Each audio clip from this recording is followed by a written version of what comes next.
The stagecoach from Santa Fe never arrived at Fort Sumner. It was April 17, 1855, when the expected carriage carrying 8 passengers failed to complete its journey across the barren expanse of the New Mexico Territory. The disappearance might have been attributed to Apache raiders or bandits that plagued the routes between settlements, but this was the third coach to vanish along the same stretch of trail in less than 4 months. Sheriff William Hawkins of Fort Sumner gathered a search party of 6 men to retrace the route. They departed at dawn, following the well-worn trail that cut through the sand and scrub of the high desert. By midday, they had found nothing but the endless horizon and the piercing New Mexican sun. As twilight approached and hope dwindled, they spotted a lone structure silhouetted against the darkening sky, a humble roadhouse standing where no establishment had been marked on any map.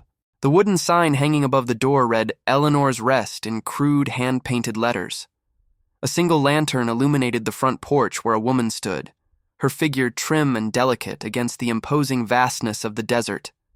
She wore a simple dress, her dark hair pulled back from a face that somehow maintained its beauty despite the harsh conditions of the frontier.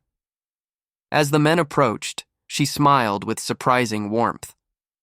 "Gentlemen," she called out, "you look weary from the trail. I'm Eleanor Blackwood. Please stable your horses and come inside." The interior of the roadhouse was unexpectedly inviting. A well-kept saloon with a long wooden bar, several tables arranged neatly, and a staircase leading to rooms above.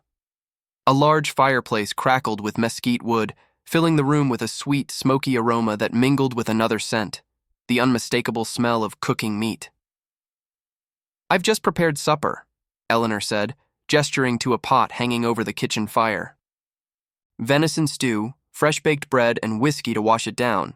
You're welcome to share it, 5 cents a plate."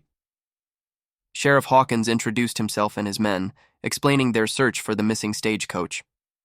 Eleanor's expression showed appropriate concern, but she shook her head. "I've seen no coach pass by," she said. "Though travelers come through regularly, this route has become quite popular since I opened my doors last winter."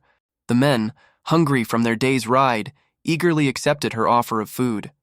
The stew was rich and flavorful, the meat tender in a way that surprised even the most experienced frontiersmen among them. Eleanor watched with quiet satisfaction as they ate, refilling their bowls without being asked. "This meat is mighty fine, Miss Blackwood," Deputy Collins remarked between mouthfuls. "Never had venison quite like this." "My special recipe," Eleanor replied with a slight smile. "My father taught me that proper preparation makes all the difference." As the men ate, Sheriff Hawkins noticed details about the roadhouse that seemed incongruous with its remote location. Fine silverware adorned the tables. A pocket watch chain hung from a nail behind the bar. A woman's silk shawl was draped over a chair in the corner. When he inquired about these items, Eleanor explained they were gifts from grateful travelers. "The desert brings all types through my door," she said. "Some more generous than others." After the meal, the sheriff asked to see the guest book, hoping to find names of passengers from the missing coach. Eleanor produced a leather-bound ledger from beneath the bar. The most recent entry was dated 3 days prior, a merchant named James Wilson traveling from Santa Fe to Fort Sumner. "Did this man continue his journey?" Hawkins asked. "Of course," Eleanor answered. "Left at first light the following day. Seemed in quite a hurry." As night fell completely, Eleanor offered the men lodging. "You won't find Fort Sumner before morning now," she said. "I have rooms available, 2 bits each." The men agreed, too satisfied with food and whiskey to continue their search in darkness. They were shown to Spartan but clean quarters upstairs. Sheriff Hawkins, however, found sleep elusive.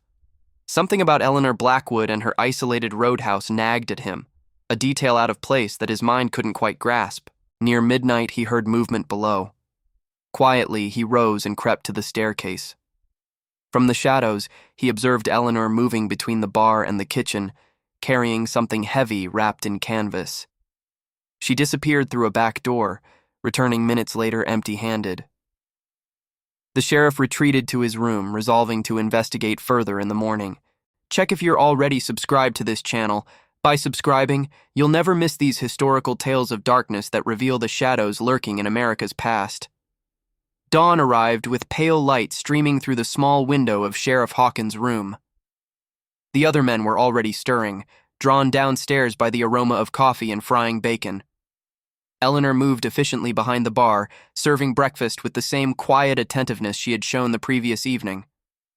While his men ate, Sheriff Hawkins excused himself to check on the horses. Instead of heading to the stable, however, he circled behind the roadhouse, searching for where Eleanor might have gone during the night. The rear of the building revealed little: a water pump, a small garden struggling against the desert soil, and a woodpile stacked neatly against the wall. No doors were visible except the one through which he had seen Eleanor exit. As he completed his circuit of the building, Hawkins noticed a depression in the earth several yards from the roadhouse, a slight unnatural dip that would be easy to miss if not specifically looking for irregularities. Kneeling, he brushed away the thin layer of sand to reveal wooden planks, a cellar door concealed from casual observation. Before he could investigate further, Eleanor's voice came from behind him. "Sheriff, your breakfast is getting cold." Hawkins turned to find her standing just feet away, her approach somehow silent despite the gravelly terrain. In daylight, he could better see her features, a woman of perhaps 30 years, with eyes that held both intelligence and something he could not name. "Miss Blackwood," he said, straightening, "I was just admiring your property. Don't often see a woman running an establishment alone out here." "The frontier offers freedom for those willing to claim it," she replied, "even for women." "Indeed it does, though it also offers dangers. I'm curious how you manage to protect yourself and your business from the threats that plague these trails." "I find most men respond well to hospitality," she said. "And for those who don't, I keep a shotgun beneath the bar." They returned to the roadhouse together, Hawkins taking careful note of the tension in her shoulders. Inside, his men had finished eating and were preparing to continue their search. "We should split up," Hawkins announced. "Collins, you take Harris and Mitchell along the northern fork. Jennings, you and Wallace check the ravine to the south. I'll remain here to coordinate." Eleanor raised an eyebrow but said nothing as the men departed, leaving Hawkins alone with her in the roadhouse. "More coffee, Sheriff?" she offered. "Please. And perhaps some conversation. I'm curious about how a place like this came to exist where no map shows a settlement." "Maps change slowly," she said, pouring the coffee.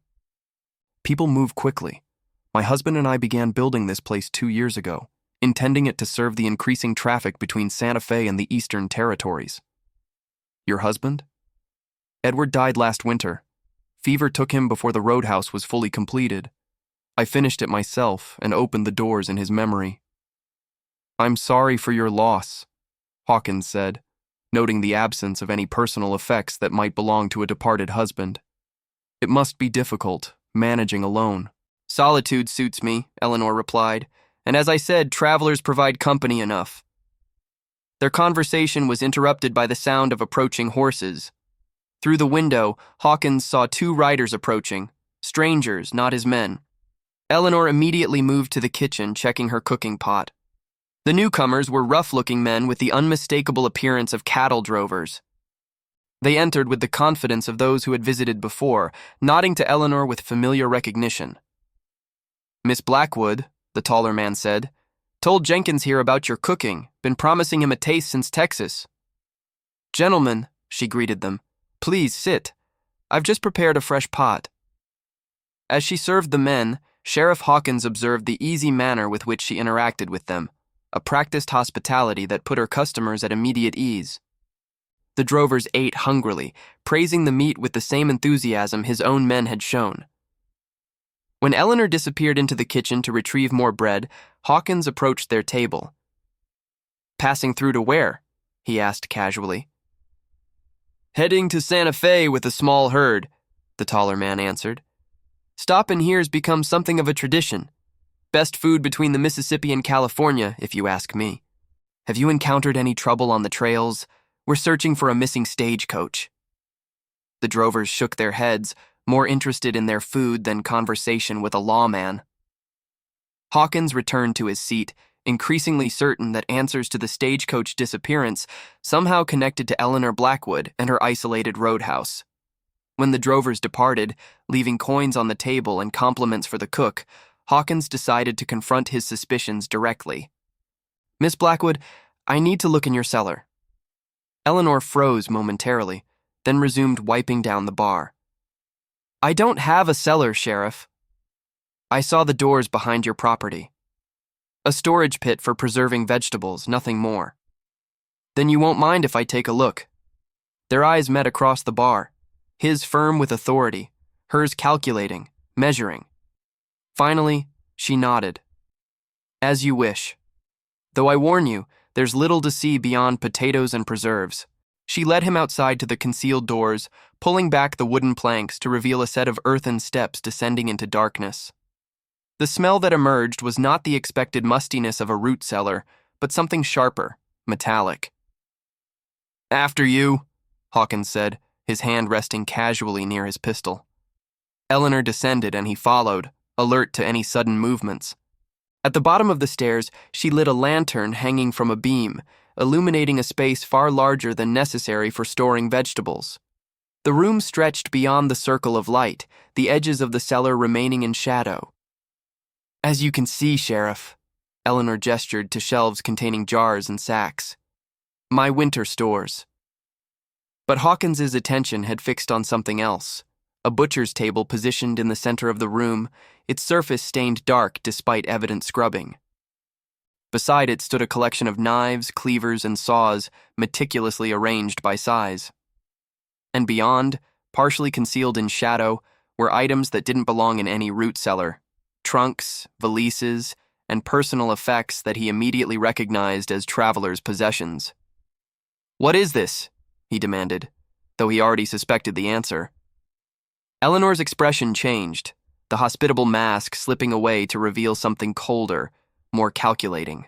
"A woman must survive, Sheriff," she said simply. "The desert demands resourcefulness." "Are you going to tell them?" The question hung in the air between Eleanor and Sheriff Hawkins as they stood facing each other in the cellar. The lantern light cast elongated shadows across her face, accentuating features that now seemed less beautiful and more predatory. "Tell who what exactly, Miss Blackwood?" Hawkins kept his voice steady, though his hand had moved closer to his pistol. "Your men. Are you going to tell them what they ate last night?" The sheriff's stomach turned as the implication of her words settled fully.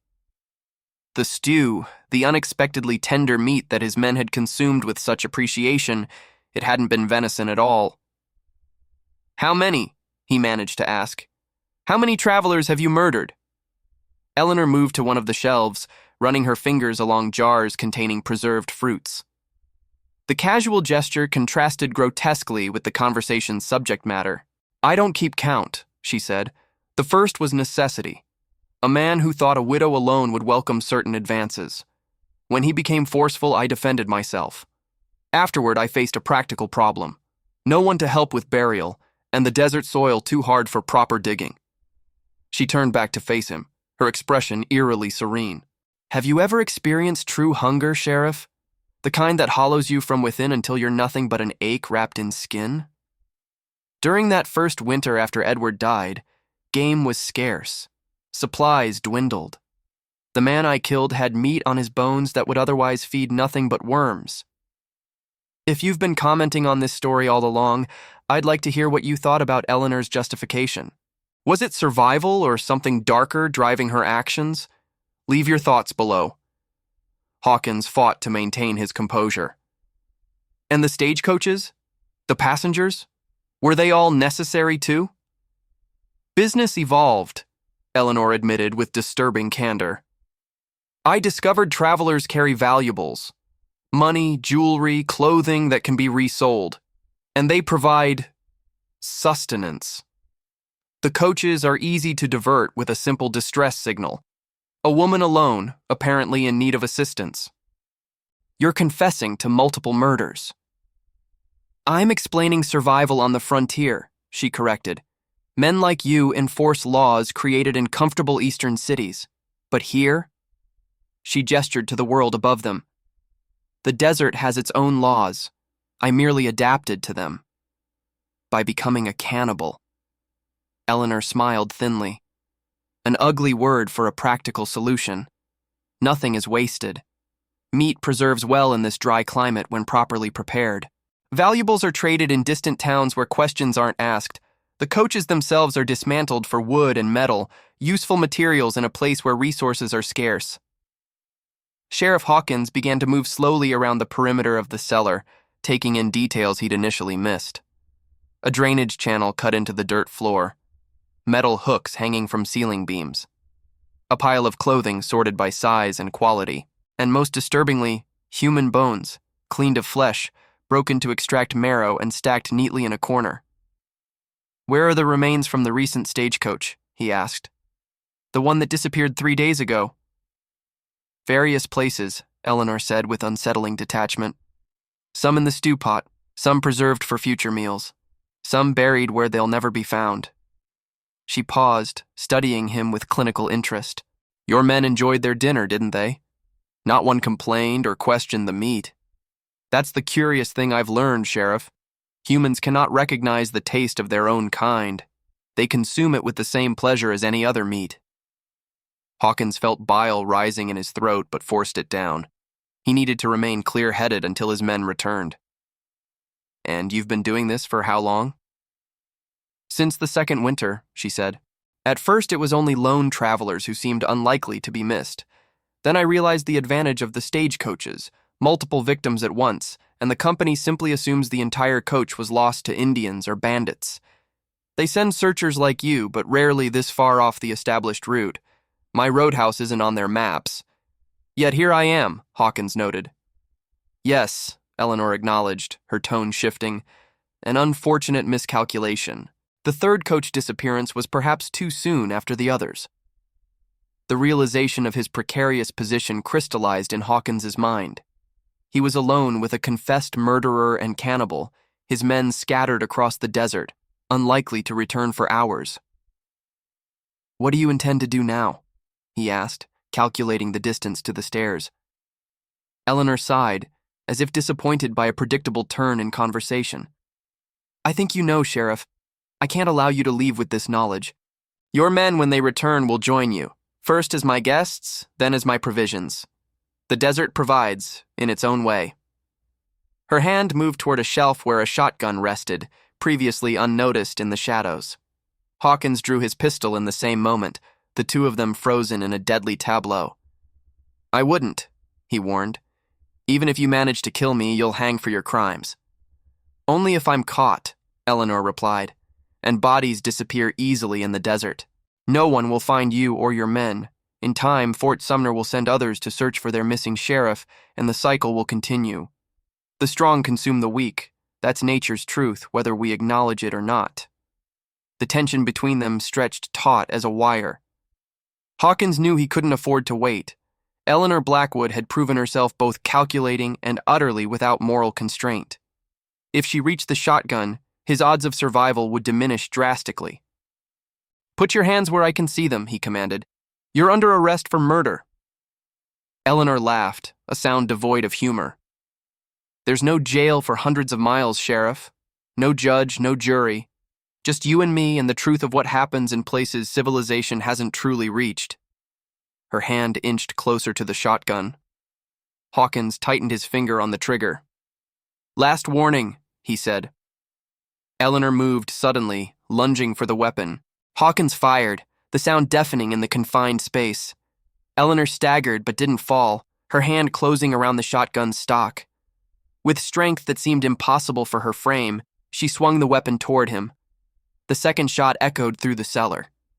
Eleanor collapsed against the shelf, blood blooming across her simple dress. The shotgun clattered to the dirt floor. Her eyes, still alert despite the mortal wound, fixed on Hawkins with something like curiosity. "We're not so different," she whispered, blood bubbling at her lips. "You've killed too." "For justice," Hawkins said, "not for food." "Justice," Eleanor repeated, a bloody smile forming. Another word created by those who've never known hunger. Her breathing became labored. "The others will come, you know. Others like me. The frontier draws them. People who don't fit within civilization's borders. People who recognize the truth behind our polite fictions." "What truth?" Hawkins couldn't help but ask. That human society is just another form of consumption. Her voice weakened. We're all predators, Sheriff. I simply stopped pretending otherwise. Eleanor Blackwood died with those words on her lips, her eyes still open, reflecting the lantern light. Sheriff Hawkins stood motionless, his pistol still aimed at her lifeless form, unable to shake the feeling that something of her would linger in this place long after her body was gone. Sheriff Hawkins emerged from the cellar into harsh daylight, blinking as his eyes adjusted. The sound of his gunshots had disturbed the desert stillness, sending lizards scurrying and birds into flight. He took deep breaths of the clean, dry air, trying to purge the cellar's metallic stench from his lungs. The body of Eleanor Blackwood lay below, but her presence seemed to permeate the entire property, a shadow that wouldn't easily dissolve even in the relentless New Mexico sun. His first practical concern was securing the scene until his deputies returned. Though Eleanor had claimed to operate alone, Hawkins couldn't dismiss the possibility of accomplices. He methodically searched the roadhouse, moving through the kitchen with its oversized butchering table, examining the bar with its hiding places for valuables, and inspecting each upstairs room. In what appeared to be Eleanor's personal quarters, he found a leather-bound journal hidden beneath the mattress. The first entries dated back 3 years, chronicling the journey of Eleanor and Edward Blackwood from St. Louis to the New Mexico Territory. The early pages described typical frontier hardships, scarce water, hostile encounters with native tribes, difficulties in construction. Edward emerged as a weak-willed man, following his wife's ambitions westward despite reservations. Contrary to Eleanor's story, Edward hadn't died of fever. An entry dated November 17, 1853, revealed the truth in Eleanor's precise handwriting. Edward threatened to return east today. Claims he cannot bear another winter in this God-forsaken desert. His weakness has become intolerable. During our argument, he fell and struck his head on the hearthstone. The bleeding would not stop. By sundown, he was gone. I buried him behind the woodpile. The winter will be difficult alone, but perhaps better without his constant complaints. The journal continued, documenting Eleanor's first winter alone and the growing desperation as supplies dwindled. Then came the entry that marked her transformation. February 3rd, 1854. A traveler arrived today seeking shelter from the cold. During the night, he entered my room with clear intent to force himself upon me. I struck him with Edward's old hunting knife. The blade found his throat with surprising ease. Now I face the problem of disposal. The ground is too frozen for proper burial, and leaving him exposed would attract predators. While considering my options, a strange thought occurred. The meat on his bones could sustain me until spring. Sheriff Hawkins closed the journal, unable to read further. The clinical detachment of Eleanor's words disturbed him more than any explicit description might have. She had recorded her descent into murder and cannibalism as one might document crop rotations or weather patterns, a practical journal of frontier survival. By mid-afternoon, Deputies Collins, Harris, and Mitchell returned, having found no trace of the missing stagecoach. Hawkins led them directly to the cellar, preparing them as best he could for what lay below. Even with warning, the men reacted with horror and disgust. Deputy Mitchell vomited upon seeing Eleanor's butchering table, realizing what, or rather who, they had consumed the previous night. "Mother of God," Collins whispered, examining the personal effects of victims stacked against the cellar wall. "How many people did she kill?" "Dozens, at least," Hawkins replied, pointing to a collection of pocket watches, wedding rings, and other personal items that couldn't be easily resold. These appear to be trophies.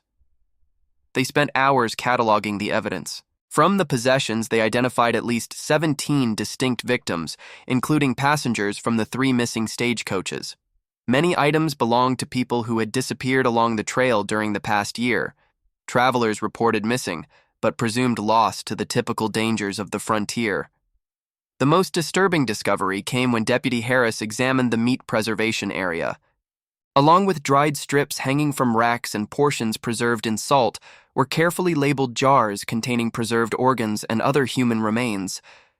Eleanor had developed a disturbingly sophisticated system for processing her victims, wasting nothing, and maintaining a steady supply regardless of how frequently new travelers appeared. "What kind of person could do this?" Mitchell asked, his face ashen as they emerged from the cellar into fresh air. "She saw it as survival," Hawkins said. "In her mind, she was simply adapting to frontier conditions." "That's madness," Collins spat.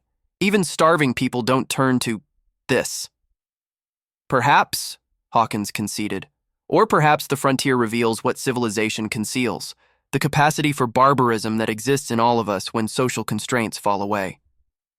Deputy Wallace and Jennings returned at sunset, having discovered the remains of the most recent stagecoach hidden in a ravine 2 miles south of the roadhouse. The coach had been partially dismantled, its metal fittings and useful parts removed. Of the passengers and driver, they found only bloody clothing and personal effects, evidence confirming Eleanor's grisly processing of her victims. As night fell, the men faced a practical dilemma: whether to remain at the roadhouse until morning or depart immediately for Fort Sumner. None relished spending another night in the place, knowing what had occurred there. Yet practical considerations prevailed. Darkness made travel dangerous, and they needed to properly document and collect evidence. "We'll leave at first light," Hawkins decided. "Tonight, we secure the remains and evidence. We'll bring Eleanor's body and documentation back to Fort Sumner for proper legal processing." The men drew straws for watch duty, none willing to sleep unguarded in the roadhouse. As his deputies settled into uneasy rest, Hawkins took the first watch, sitting on the porch with Eleanor's journal in his lap and his pistol at his side. The desert night enfolded the isolated building, stars piercing the darkness with cold light. Coyotes called in the distance, hungry hunters seeking prey in the unforgiving landscape. Hawkins opened the journal again, forcing himself to read the later entries. He needed to understand how a seemingly ordinary woman had transformed into the monster they'd discovered. Eleanor's writings revealed a mind that had crossed into darkness so gradually she hadn't recognized the transformation. What began as desperate survival became routine, then preference, then something approaching philosophy. April 21st, 1854. "I've come to recognize a truth that society desperately conceals. Humans are meat. We dress ourselves in fine clothes and moral principles, but underneath we remain animals consuming other animals. I've simply eliminated the pretense. The travelers who stop here, with their petty concerns and superficial lives, serve a higher purpose as sustenance. In consuming them, I honor their flesh more truly than the worms would." As the night deepened, Hawkins found himself wondering if Eleanor Blackwood was unique, or if she represented something darker about frontier existence, a revelation of what humans might become when removed from society's constraints. The thought troubled his sleep when his watch ended, giving way to dreams of smiling hosts offering plates of unidentifiable meat to grateful, unsuspecting travelers. When morning arrived, the lawmen began the solemn task of preparing for their return to Fort Sumner. Eleanor Blackwood's body was wrapped in canvas and secured across a spare horse. Crates of evidence, the journal, personal effects of victims, and samples of her preserved food were carefully packed. Before departing, they faced the grim necessity of properly disposing of the human remains found in the cellar. "We can't transport all of it," Hawkins said, surveying the macabre collection. "And we can't leave it for scavengers." They dug a large grave behind the roadhouse, working in shifts under the strengthening sun. The labor was physically demanding but also psychologically necessary, a way to restore some dignity to Eleanor's victims. As they worked, Deputy Collins discovered a startling pattern in the soil. "Sheriff," he called out, pointing to discolorations in the earth. "Look at these depressions. They're graves." Further investigation revealed that the entire area behind the roadhouse was a makeshift cemetery. Eleanor had buried some remains, those not preserved for consumption, in shallow graves that the desert environment had naturally mummified. The deputies unearthed partial remains of at least 12 individuals, adding to the horror of their discovery. By mid-morning, a more immediate concern emerged: travelers approaching the roadhouse. From the porch, Hawkins observed a small party heading toward them. 2 men on horseback accompanying a wagon carrying what appeared to be a family. "What do we tell them?" Mitchell asked. "The truth," Hawkins decided. Then we advise them to continue to Fort Sumner without delay. The travelers, a merchant named Peterson relocating his family from Santa Fe to Eastern Territories, received the news with stunned disbelief. The revelation of what had occurred at Eleanor's Rest seemed beyond comprehension to people who still viewed the frontier through the lens of opportunity rather than moral dissolution. "We heard about this place from other travelers," Peterson explained, his wife and children waiting nervously in the wagon. "They spoke of a widow who offered the best meals between Santa Fe and Texas." "Those meals came at a higher cost than money," Hawkins told him grimly. "I suggest you continue your journey immediately and spread word about what happened here.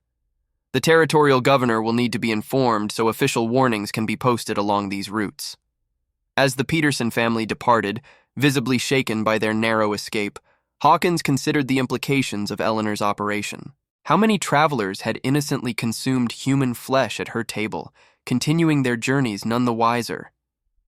The thought that dozens, perhaps hundreds, had unknowingly participated in cannibalism by proxy was almost as disturbing as Eleanor's direct crimes. By noon, they had completed their grave digging and evidence collection. Hawkins ordered the roadhouse burned to the ground, partly for sanitary reasons, but also to eliminate a place of such profound evil. The men soaked the wooden structure with lamp oil and set it ablaze, standing in silence as flames consumed Eleanor's Rest.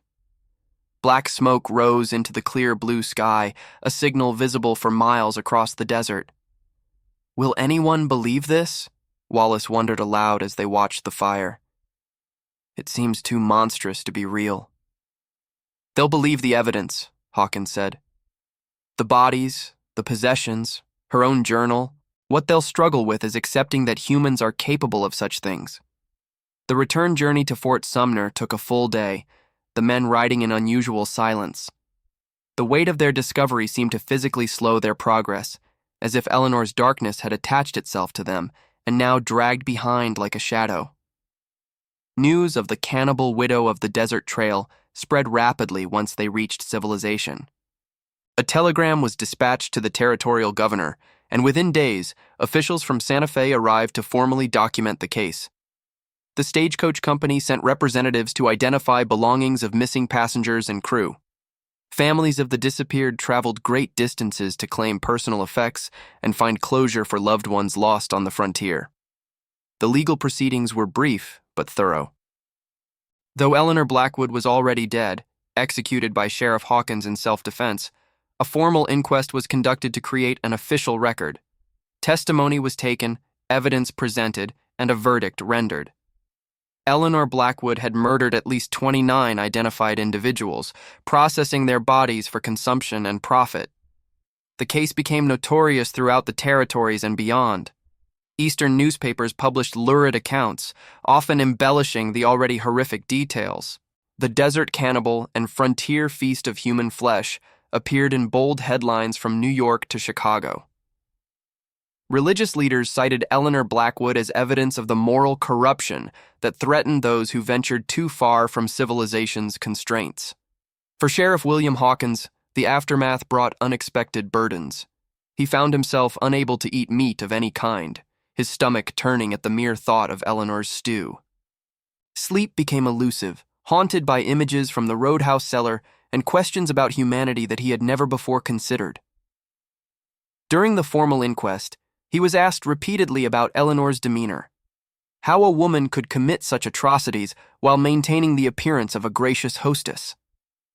His answer remained consistent.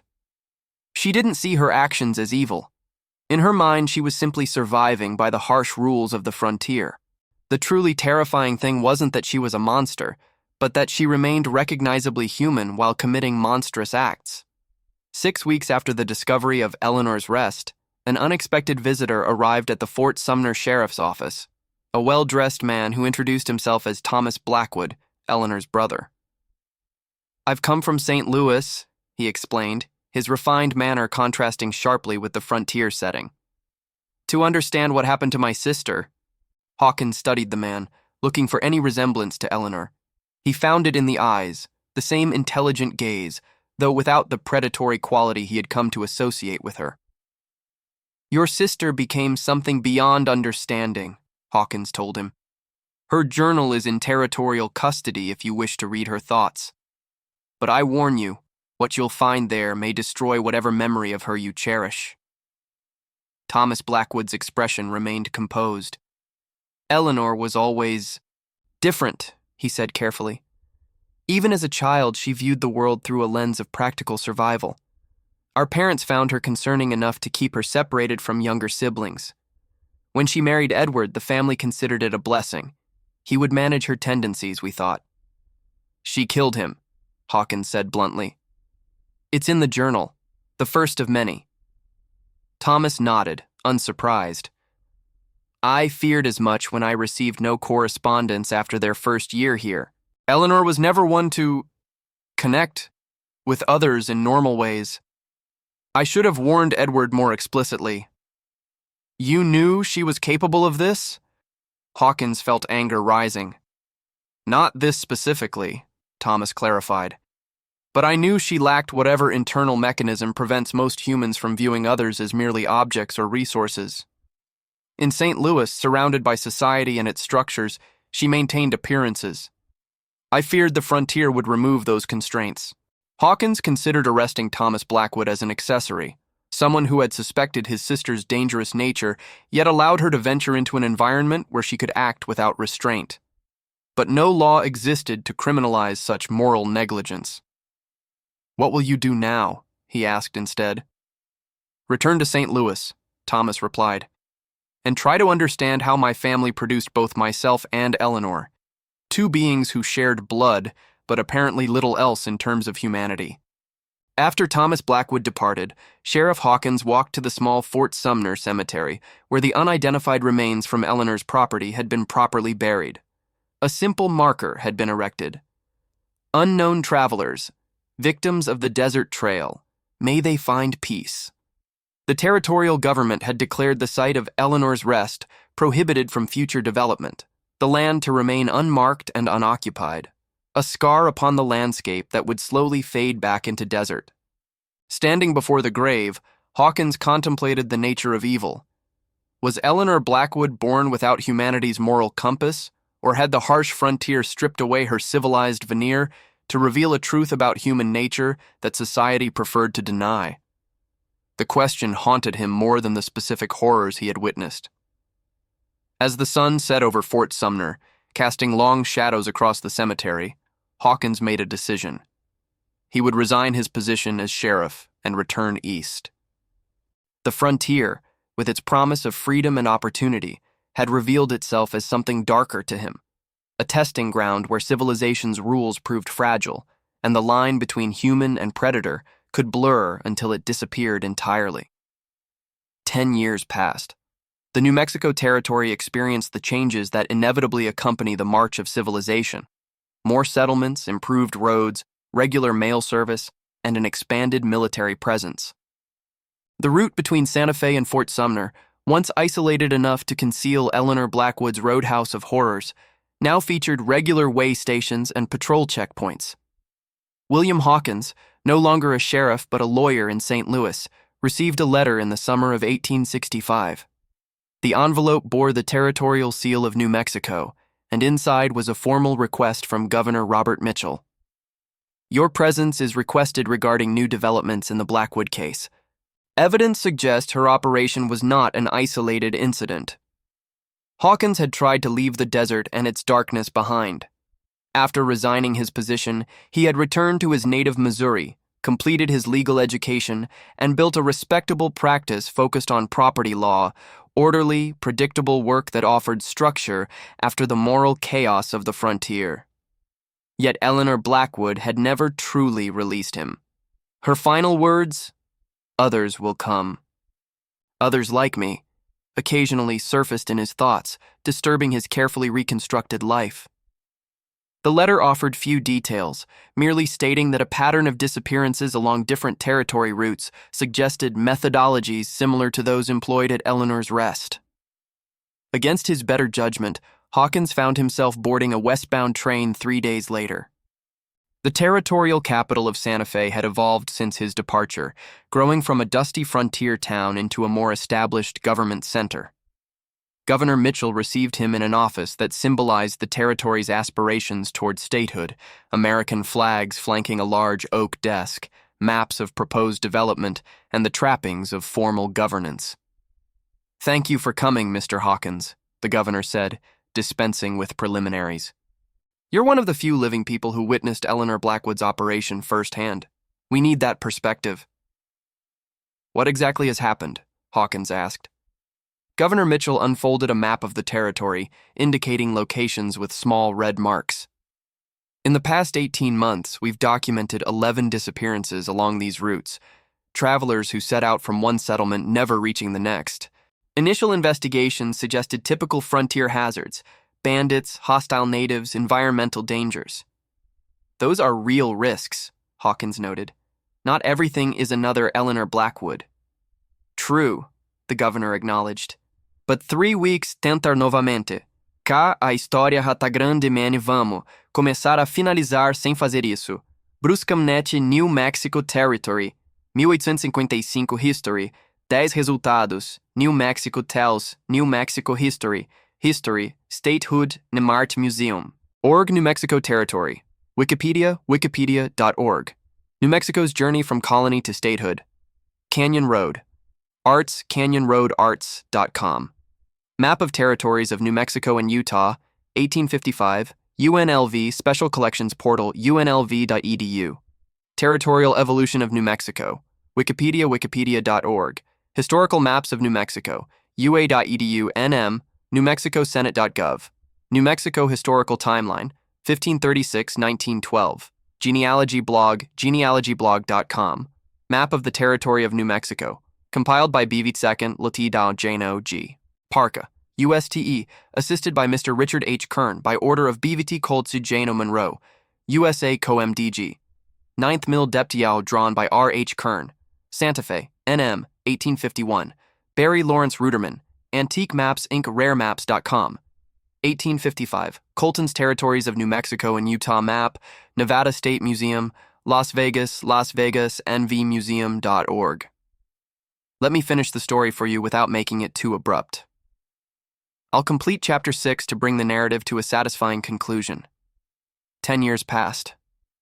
The New Mexico Territory experienced the changes that inevitably accompany the march of civilization: more settlements, improved roads, regular mail service, and an expanded military presence. The route between Santa Fe and Fort Sumner, once isolated enough to conceal Eleanor Blackwood's roadhouse of horrors, now featured regular way stations and patrol checkpoints. William Hawkins, no longer a sheriff but a lawyer in St. Louis, received a letter in the summer of 1865. The envelope bore the territorial seal of New Mexico, and inside was a formal request from Governor Robert Mitchell. "Your presence is requested regarding new developments in the Blackwood case. Evidence suggests her operation was not an isolated incident."